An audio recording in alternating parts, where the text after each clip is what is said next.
I wish they wouldn't take it down because I think it is a landmark. It's like going to a funeral because it's something that's going to be lost forever. Can never be replaced. 5, 4, 3, 2, 1, 0. There you go!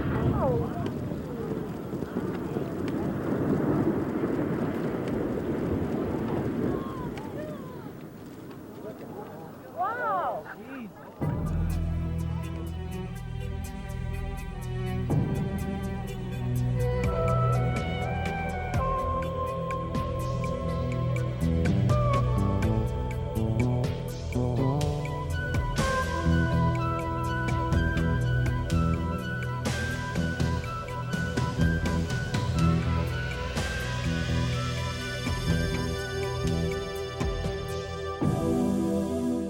September 18, 1982, a date that still lives in infamy for Great Falls and Black Eagle residents. On that day, the Electric City's most visible landmark was laid to rest. Nearly 50,000 people lined the Missouri River and surrounding hillsides to glimpse the end of an era. The 506-foot stack was a strong and imposing figure on the central Montana horizon for 74 years, and for many, it simply meant home. Tonight, on the eve of the 10th anniversary of the stack's demolition, we'll explore the emotional connection with the stack, and we'll look back through MTN news reports of that fateful day. You'll see some stories as they aired on September 18, 1982.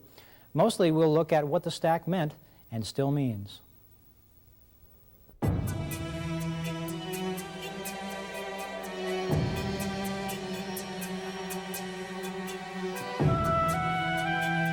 We feel, the Anaconda Company, that by bringing Pacific into this and having now successfully reached an agreement, we have kept as much of this within the community as we possibly could.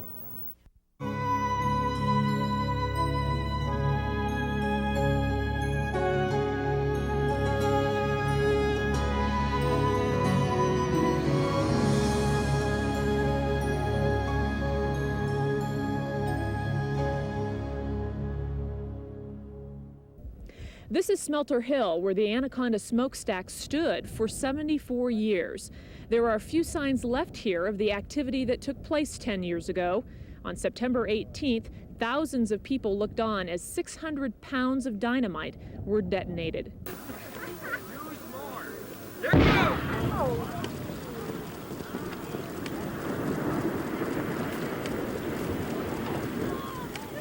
As the dust cleared several minutes later, it was quite clear that the demolition didn't happen as planned. Framed against the blue morning sky was a tall sliver. Nearly half the stack remained. Several hours and sticks of dynamite later, the second blast sent the last defiant portion to its rest.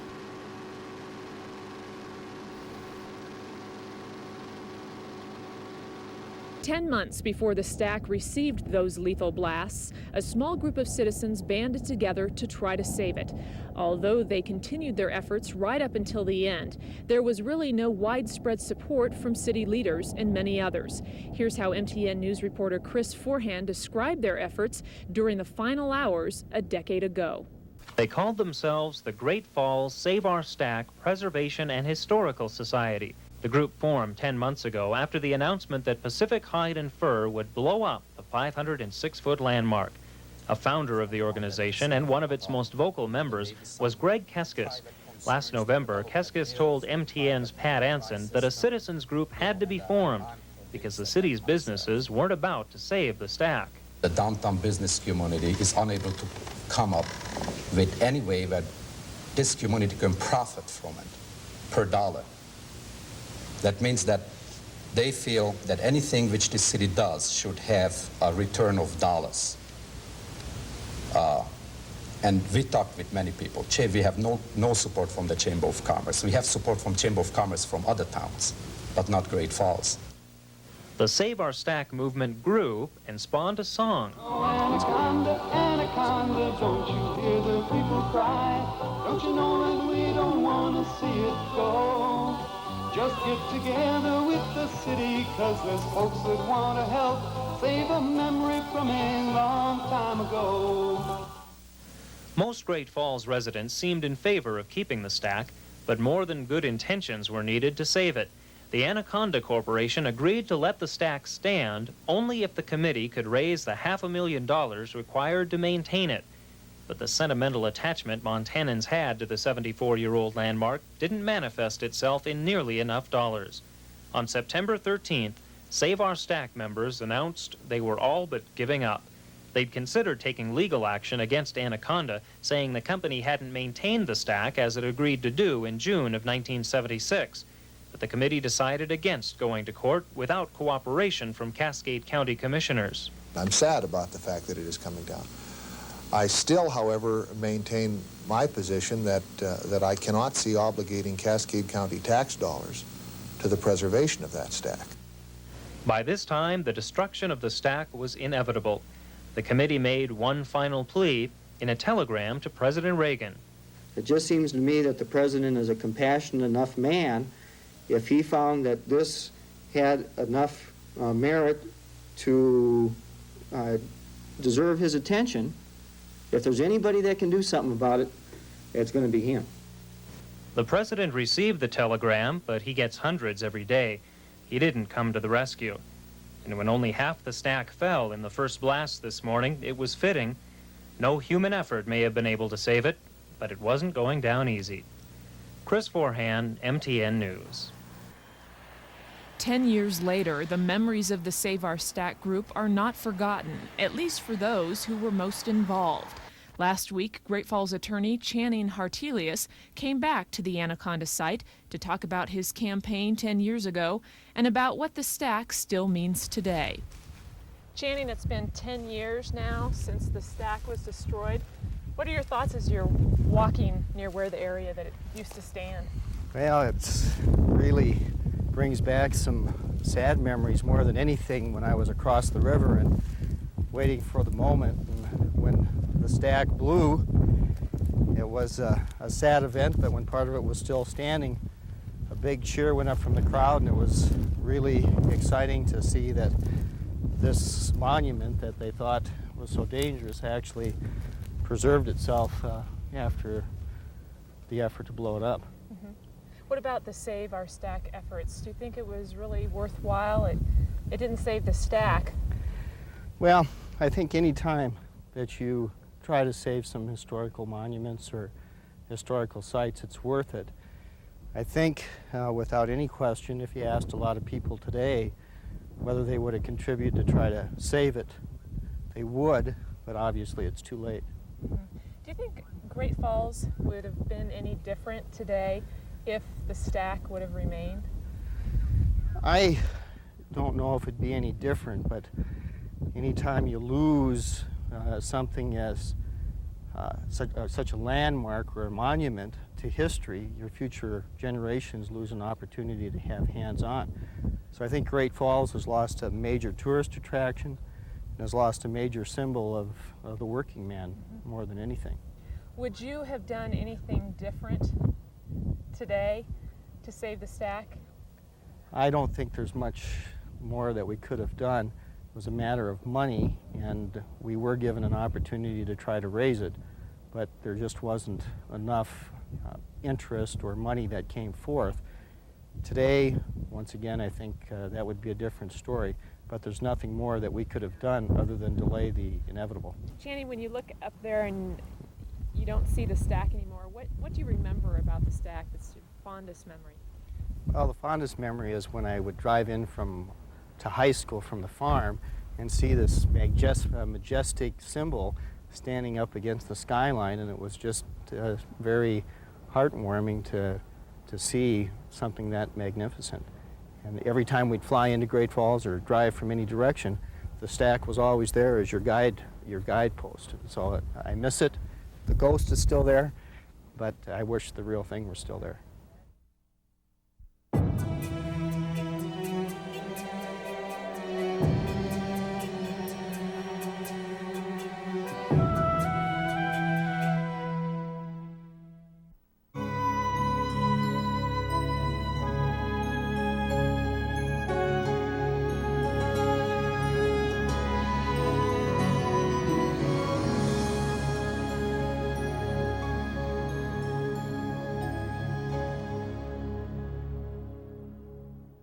Much to the delight of those who watched, the first blast failed to bring all of the stack to rest.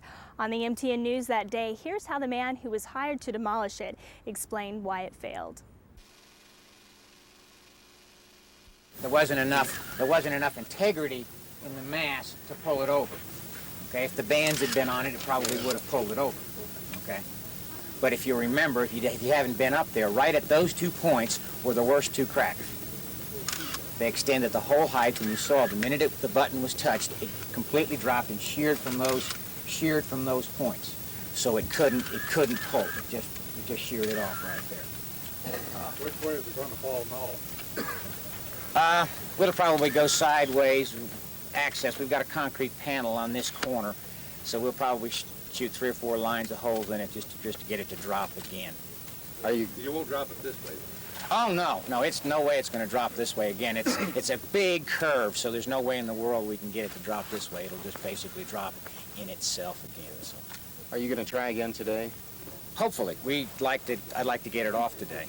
Was it a misfire or just something? No. I don't think it's a misfire at all. We loaded the back and the way you would do a standard smokestack. It's just that as I said before, it sheared through there, and when it sheared, there wasn't enough mass and integrity of the stack to pull it over.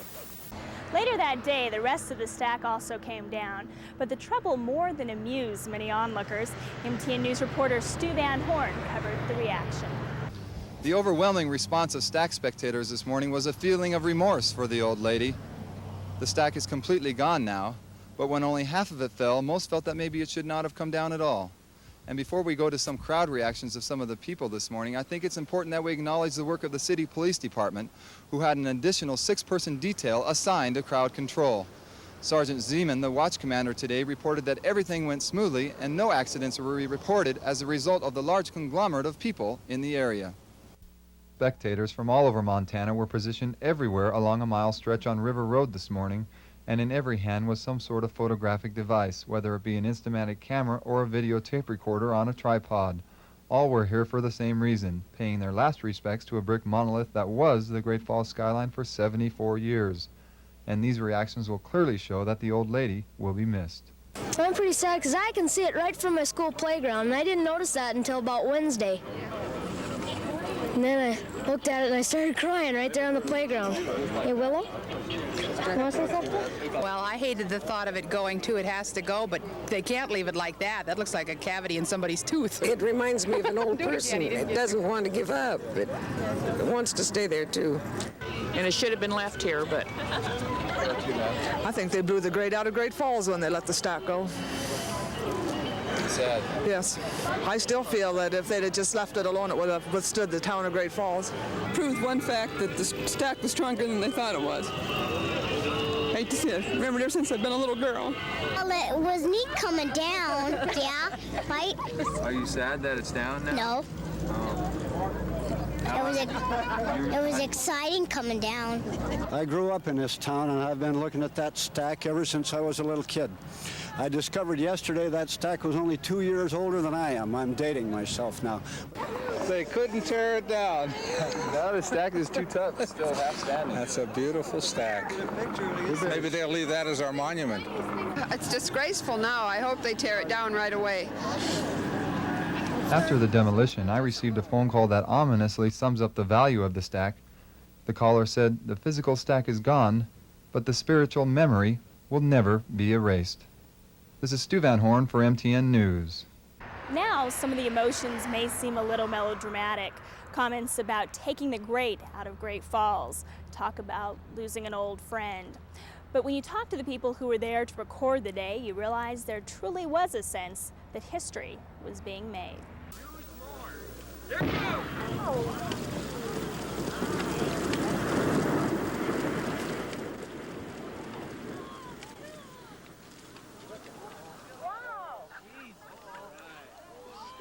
It was a beautiful, beautiful fall day, and everyone was still hoping against hope that something would save the old girl as it stood proudly there on the horizon, because it had been part of the scene for, it seemed like forever, that was part of Great Falls and Black Eagle, the big stack. There'd been potato chips named after it and everything else, and it was just part of everyday life. Everyone just assumed it would always be there.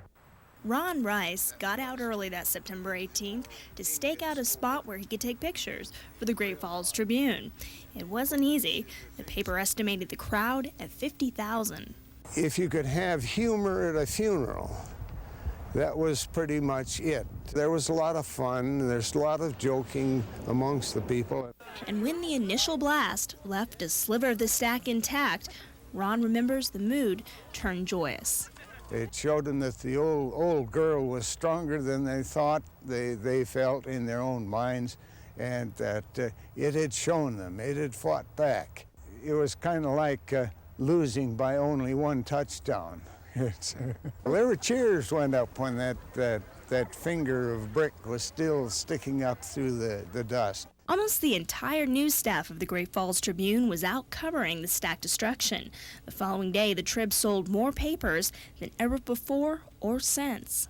Up to that point, the biggest circulation day that we had was the assassination of John F. Kennedy in 1963. We not only sold out the paper that day, but the next morning there was a rush on the paper.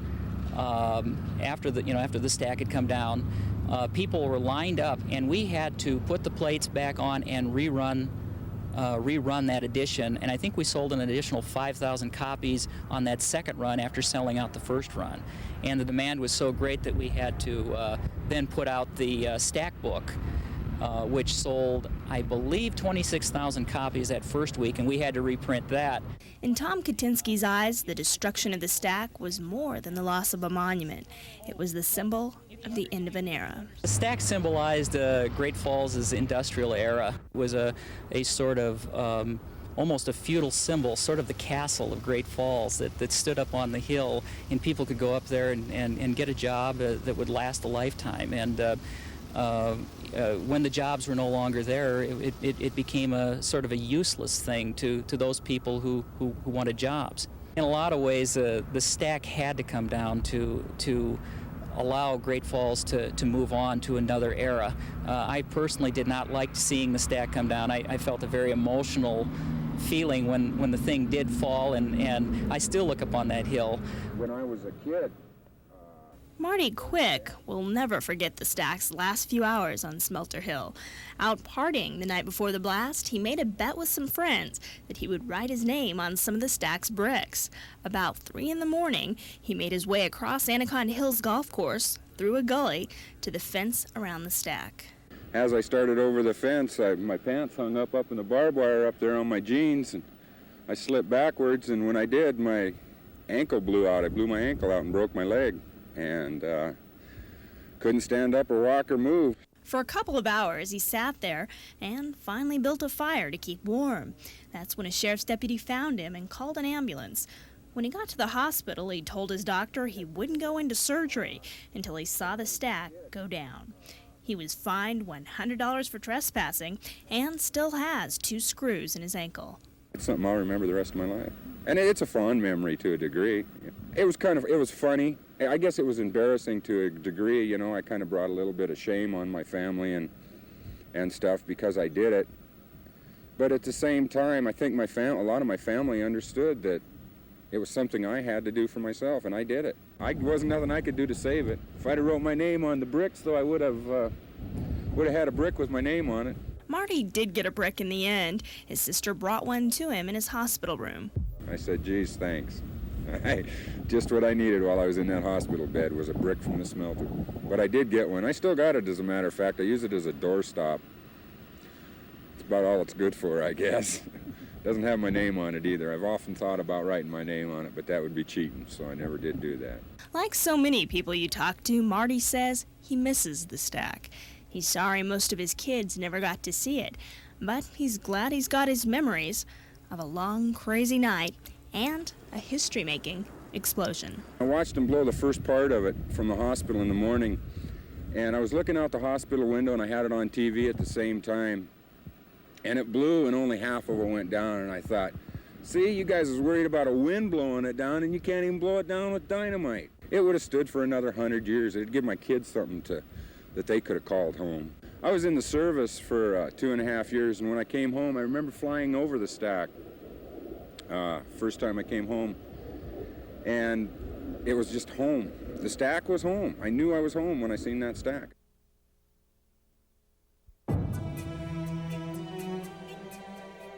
The one thing that the removal did is it upgraded the navigation abilities of the small pilots in the area, because on clear days they never had to navigate. You could see it for 150 miles, and they used it as a tool.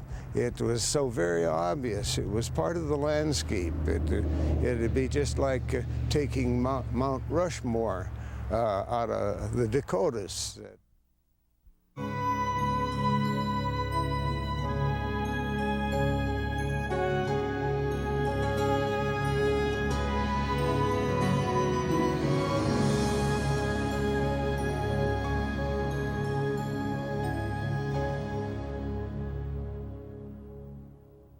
This year is not only the 10th anniversary of the demolition of the stack, it was 100 years ago this summer that the first activity began on Smelter Hill.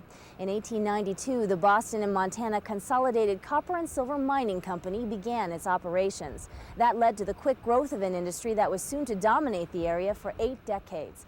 MTN reporter Ann O'Ryan filed this report shortly after the fall of the stack. Montana was founded on the copper, silver, and coal mining industries. Today, a part of that history was lost when the Great Falls Anaconda smokestack fell into a cloud of dust. The Anaconda Copper Company was the last of an entire age of refinery companies to enter Great Falls. The first was the Boston and Montana Consolidated Copper and Silver Mining Corporation in the 1880s. The Montana Smelter and Refinery Company was next to enter the city. Then in the late 1800s, the Anaconda Copper Company bought the Boston and Montana Mining Company and began refining raw copper shipped in from Anaconda. In 1891, a smaller smelter standing 186 feet tall belched out smoke from the smelter round the clock. But soon that stack became too small for Anaconda's growing copper business, and the first bricks of the new stack were laid in April of 1908. Custody's construction of New York laid the final brick of the world's second tallest smokestack that October.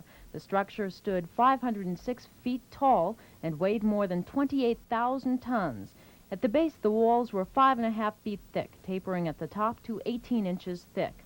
Once completed, that stack went into full-time operation on June 12th of 1909. 6 years later, the smaller stack was demolished. During its years of operation, the company produced copper, zinc, cadmium, indium, and aluminum.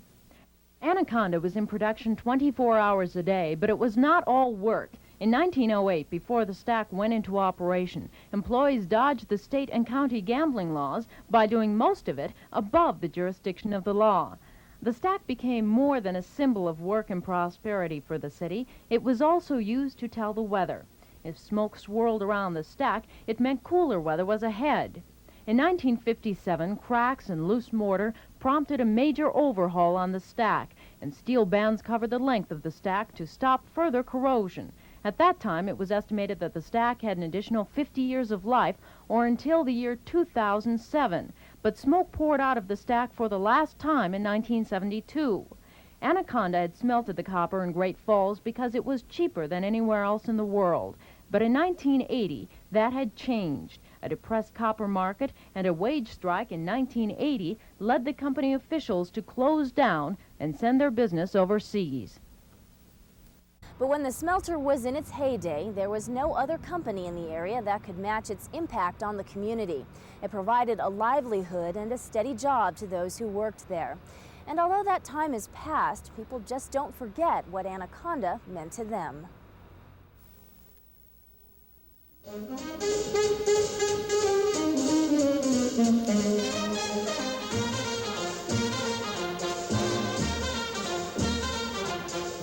It was a time of war and then prosperity. For 65 cents, you could get a T-bone steak with all the trimmings. Productivity was high, and the Anaconda Copper Mining Company was in full swing. You got up and you went to work, and then you come home, you got your rest, and you want to get up back and went back to work. you had a job, you had a paycheck every week. Now, we didn't make the most money of anybody in town, but you could always depend on your check every week. In the good times, during and just after World War II, when copper demand was high, over 4,000 workers labored and sometimes lived on this place called Smelter Hill. And to call it important is an understatement. Anaconda was so big that people often referred to it as the company. They were all good to work for, in that if you had a son or somebody, they could always get on in summertime as vacations. And half of the kids of Great Falls got their money for college working summertime for Anaconda Company. Our lives depended on it. My dad worked there, my brother worked there, I worked there, my husband worked there. Everybody's life depended on that. And it seemed America depended on it too. It's here that materials vital to success in a global war were produced. This copper refinery, zinc plant, and wire mill made up Great Falls' only large industry. People who worked here bonded with a life they took for granted. You see, we never ever thought the Anaconda Company would close. I mean, it was just like something that was never ever it was going to be there forever. Bob Rosberg and many others were committed because to them, Anaconda meant you had somewhere to go every morning. There was an old janitor there, and his name was Henry Robinson. And he had a story, I guess he told it. And he got sick one time, pretty sick, and went to the Columbus Hospital, almost passed away. And several days later, when he started getting better, he woke up, and one of the sisters had him by the hand and says, "Henry, you almost went to a better place." And he says, "Sister, I don't know. It's pretty hard to beat a steady job at the smelter." It was solid in their eyes, a place to earn a steady living. But it was also the heart of a community, a place where friends were made. The more experienced people, or that was their job or their profession, they were always good to the kids and the young people. They watched out for them and sort of took care of them, and they showed them things, and they were excellent to be around. They were good workers, and it sure made you feel secure. And to maintain friendship after so many years, it's nice. Once a month, the old-timers meet for lunch at the Moose Lodge in Black Eagle. It's a gathering that takes the members back in time and brings them up to date. They still get together these days because even though the plant is no longer active, the friendships are. Remember when Mondo got the live turkey and it got away on him and it flew all over the clubhouse and in the seats where the spectators were? We had a lot of fun in them days. It's that sort of feeling that symbolizes what the smelter meant when times were good, a feeling that many say still comes to life when they look at the hill, a hill that once was Great Falls' bread and butter.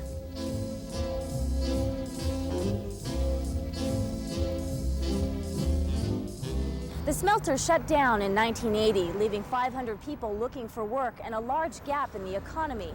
But some say Great Falls is finally on its way back up again, creating an economic base that doesn't just depend on one major employer. The signs of progress are hard to miss. American ethanol, you've made my day. But progress has been a slow and uphill battle since the Anaconda Company pulled out of Great Falls. And communities have a tendency to get dependent upon those things that have been such a vital part of the community, and sometimes we think that they will be there forever. The Anaconda Company defied that myth, and its closure left Great Falls stunned. How would a community recover from such a loss? I think it was a shock, but I don't think that they felt that it was the end of Great Falls. Artie Aiken jumped into city government the year the stack came down. She knew there was trouble ahead and felt she had something to offer. But at that time, we also had a wing pull out of the air base. So we really had kind of a double whammy right within an 18-month period, I believe, with the smelter shutting down and that particular flying wing pulling out. There was a lot of jobs lost, hundreds of jobs lost. And so we began to, muster our forces and began to work toward building Great Falls for what it could be, and trying to diversify our economy so we did not depend on primary bases, but rather have a number of smaller job creators, that when one was lost, we were not devastated as a community. It has taken a decade for Great Falls to pick itself up and brush itself off. It's been a lesson learned the hard way, but a lesson learned nonetheless. We've really diversified, and we have not put all of our eggs in one basket as the case was with the Anaconda Company.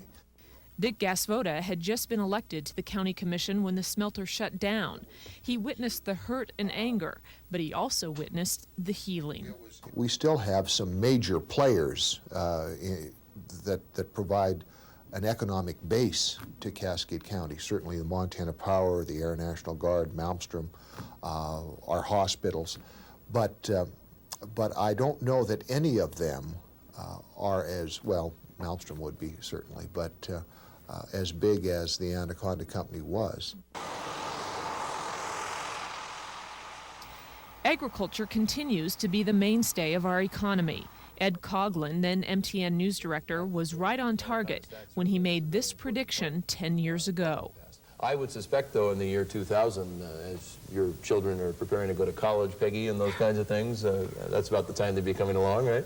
That we're going to be asking the same questions about Great Falls that we ask now. It'll still be essentially a town that thrives on the wheat farmer. Certainly 10 years ago, I wasn't thinking about an ethanol plant, but it makes perfect sense. You know, we have the raw material, and certainly when the smelter was operating, we had the raw material and we had the market for the copper that they refined.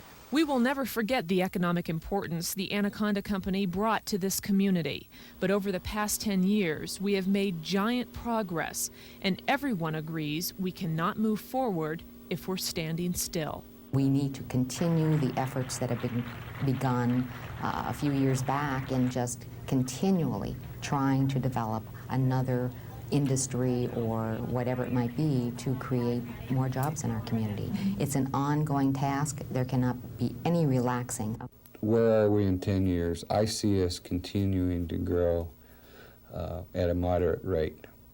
I don't think that our curve is going to be radical.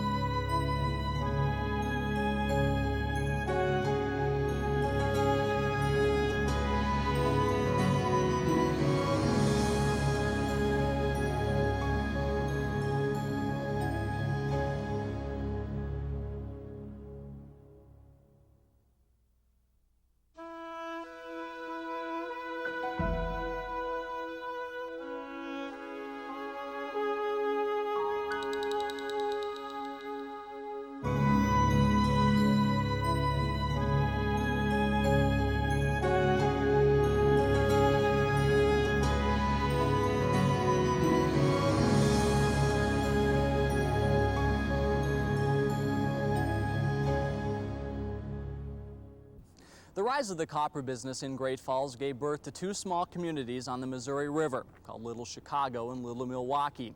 The towns were built for the hundreds and eventually thousands of smelter workers who arrived. No one really knows when the two became Black Eagle, although some guess that took place around 1901. At its peak, Black Eagle was a small yet thriving community.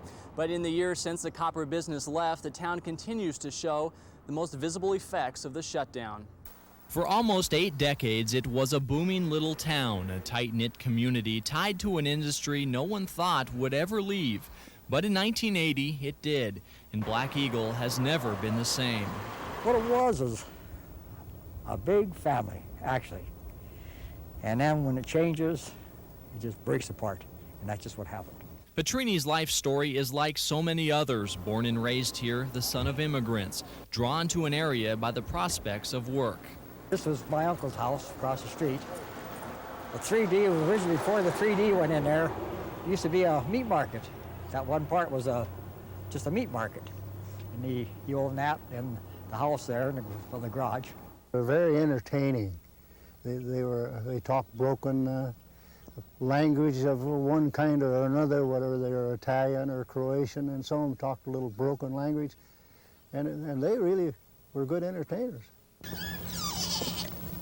51 years ago, Floyd and Louise Walker were married in Black Eagle. Floyd became a smelterman, Louise a housewife. The jobs were good and the pay decent, but it was the community that made life so good. Raised the kids here and never had to worry about them. There was never any problems. Never locked the doors for years.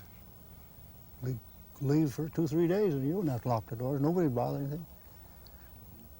Well, it was just a good place to live, and we still enjoy it. But the Walkers admit shutting down the copper plant really hurt this town. Gone are the grocery stores and businesses. The school closed in 1979. Only a couple of successful dinner clubs are surviving the times. It's estimated that for every old-timer still in Black Eagle, there are 100 who have either moved or passed away. Kind of a beautiful little... It was nice. What was it like? Well, the yards were kept up, the houses were kept up, just like I says. I mean, people talk, you could go out and talk, you know, you could stop in any house and get a drink, a good glass of wine, or, you know, like I says. And you knew everybody. Now you could walk this whole thing. I bet you I could walk all the way up and down this street, and I bet you I couldn't name 5 people. I mean, or there would be 5 people even talk to me that knew me.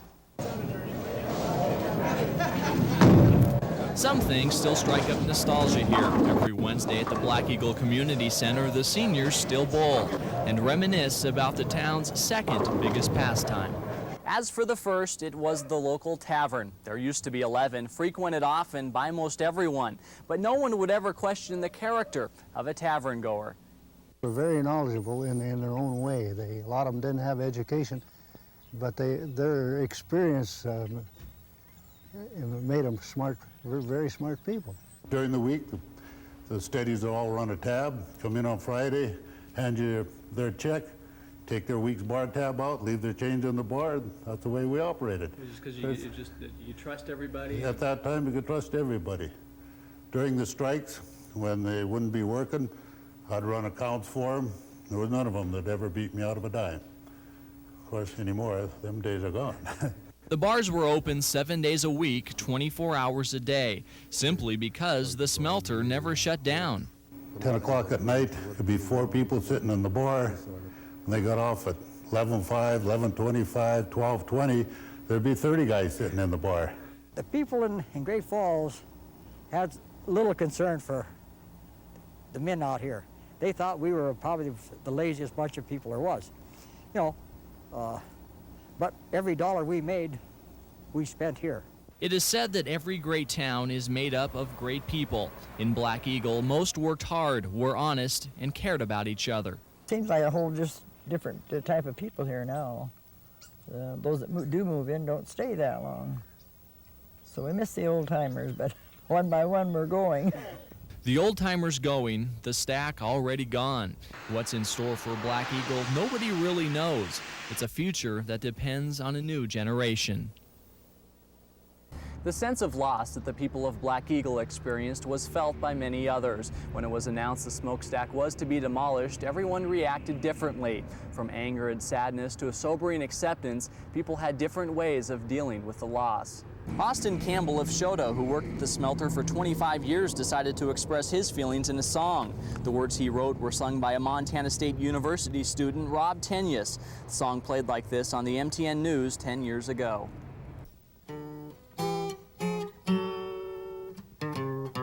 There ain't no smoke good coming from the big stack east of town. Its time is running out, they're going to pull her down. It's been standing for years where the old Missouri flows. Now its fires have burned out, its time has come to go. The furnaces are sleeping, the walls are black and cold, and there ain't no copper running from the tap hole to the mold. The Dinkies ain't a puffin' steam when they pull the copper in. Their whistles are all silent, they will never blow again. The charge crane ain't a running down in the furnace room. The power lines are down, there's no juice to swing the boom. There ain't no men a-sleeping in the lunchroom by the track. They've taken their buckets home and they ain't never coming back. Because there ain't no smoke good coming from the big stack east of town. Its time is running out, they're a-going to pull her down. It's been standing for years where the old Missouri flows. Now its fires have burned out, its time has come to go. Like man, it's not immortal. Like man, it has gotten old. Like man, it must move onward after the fires of youth burn cold. The crowds will be there a-watching on the day they blow her down. The old-timers who have toiled there will mourn it when it's gone. Because there ain't no smoke good coming from the big stack east of town. Its time is running out, they're a-going to pull her down. It's been standing for years where the old Missouri flows. Now its fires have burned out, its time has come to go. Now its fires have burned out, its time has come to go.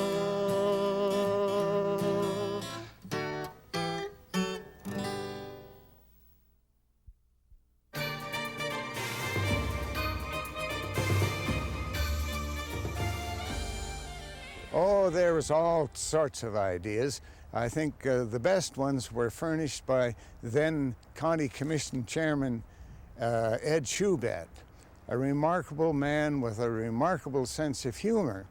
He wanted to find some Mideastern billionaire to bring in money and turn it into condominiums at various levels, with each condo having a southwestern exposure with a complete view of the mountains.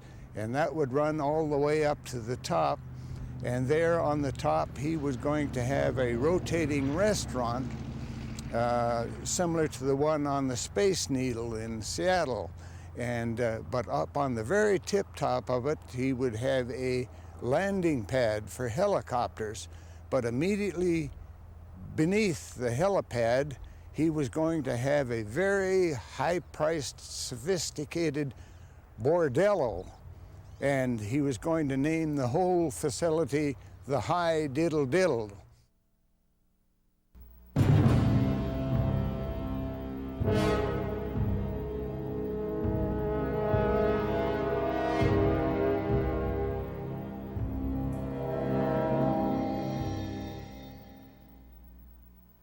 The passing of the stack still brings back bittersweet memories. Although most were sorry to see her go, many realized there was no chance of saving her. So 10 years ago tonight, a small group of people got together to remember an old friend and celebrate her life. There were no tears at this party a decade ago, even though the people were grieving for the death of a friend that most of them saw every day of their lives.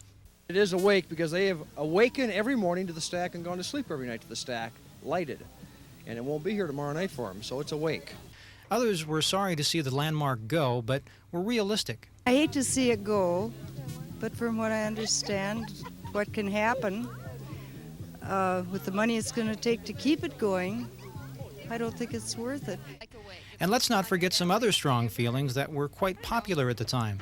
I'm really going to be sorry to see it go. I think it's great to get rid of Anaconda. Today, much of that anger may be forgotten, but some believe it contributed to the apathy in the attempts to save the stack as a monument. I know that I talked to some people, I wouldn't say what percentage, but I know that I talked to some people that said, no, we don't want that left as a tribute or as a reminder of the company that pulled out of Great Falls. So there were two sides to the whole issue. But for many of the people who depended upon the refinery for their livelihood, even if there is anger, there are no regrets. Well, it wasn't the biggest paying place in the world, that's for sure, but the paycheck was there when it was supposed to be, and they never missed. And if you knew how to handle your money as well as my wife did, you could make out. Real good. I was never unhappy. We started making more money in the 70s. We had lots of benefits. Yeah, I have no complaints of work in my lifetime here. When the smelter shut down, Earl's Bar had about 1,500 fewer people pass its doors each day. But there was a cruel irony on the day the stack came down. Well, it's kind of a shame, but the day they blew the stack down, of course, all the surrounding area was full of spectators, all waiting for it to go down. And then when it didn't go all the way down, they had to stick around and wait. You couldn't get in this place. Like I say, it was a big day's business, but a sad day for... The proud history of Great Falls' most famous landmark and the company that once dominated its economy are preserved mostly through photographs. The town was deserted by the company, deprived of its landmark, but many believe the most important product of that time can be seen in any picture. Great Falls will get along, and so will Black Eagle. The people of Black Eagle, they're very typical of the sort of spirit that built that stack. And I think the whole area can stand proud.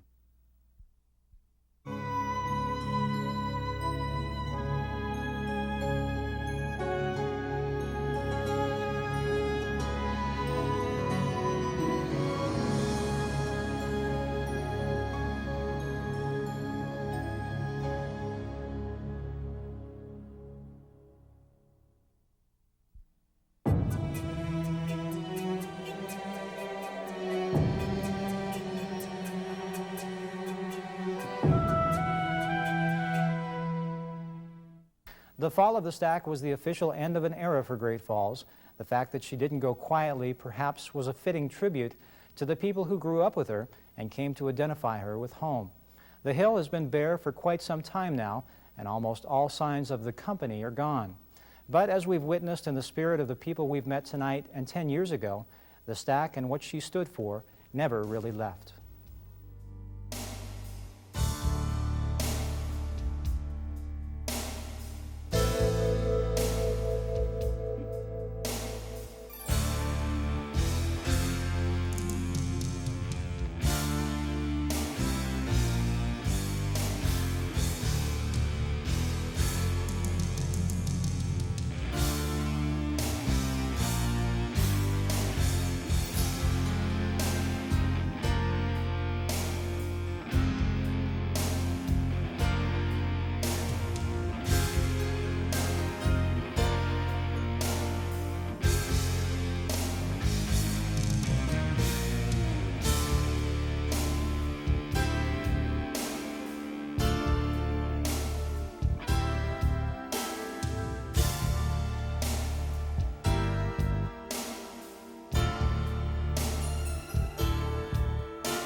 To order a copy of this program, send a check or money order for $22.95 to Stack Special, care of KRTV, Post Office Box 2989, Great Falls, 59403.